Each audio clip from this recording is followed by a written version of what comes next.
कर्म, द्रव्य कर्म और नो कर्म क्या है? नव कर्म नहीं है, नाइन नहीं है, मगर नो कर्म यानी क्या है? ये तीन प्रकार के कर्म बोला जाता है।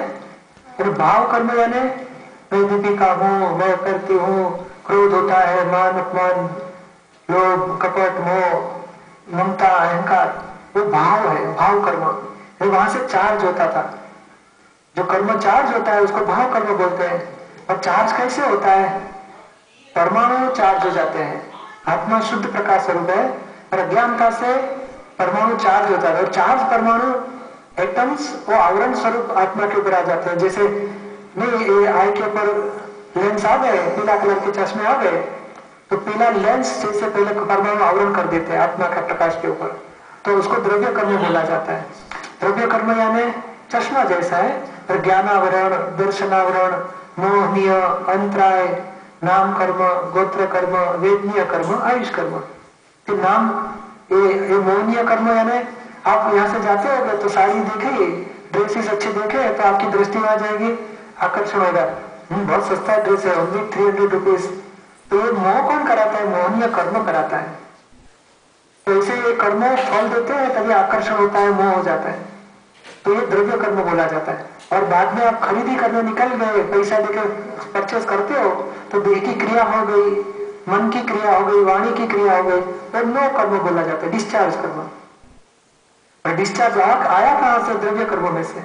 और द्रव्य कर्म कहां से आया? तो पिछली लाइफ में भाव किए थे, तो भाव कर्म चार्ज हुआ, उसका फर्स्ट डिस्चार्ज द्रव्य कर्म रूप है, और उसमें से धीरे धीरे कर्म फल आते रहता है, दोनों कर्म बोला जाता है। तो कल ज्ञान जब आपने लिया तो ये तीनों कर्म से आपको मुक्त किया, भाव कर्म से, द्रव्य कर्म से, नो कर्म से मुक्त ऐसा शुद्धात्मा, तो आपको शुद्धात्मा पद मिला।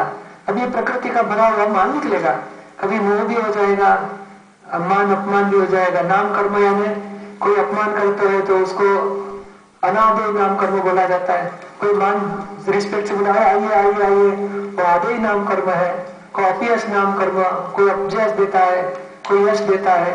ये सब कर्म का फल अभी भुगतना बाकी है, उसको संभाव से निकाल करेंगे तो खत्म होते जाएंगे। ज्ञान मार्ग में बुद्धि से पुरुषार्थ होता है क्या? ये कभी कभी बुद्धि लगाड़ी करती है, भाई साहब बोले सिगरेट पीते, तंबाकू खाते, तो क्या बुद्धि में फाइल है, संभव से निकाल करो। अगर मोक्ष का ध्येय के विरुद्ध हो रहा है तो फिर बुद्धि कभी टेक ओवर कर लेती है। तो अपने ये जागृति रखनी है, अपने पास दो है, एक प्रज्ञा है, ज्ञान प्रकाश, और दूसरी बुद्धि है। बुद्धि डिस्चार्ज कर्म में है और वो फल तो देगी ही देगी। दूसरे के दोष दिखाएंगे, नहीं बताया, किसी ने इंसल्ट कर दिया तो बुद्धि कूद पड़ती है, क्या मेरा इंसल्ट मैं देख लूंगा, छोड़ूंगा नहीं।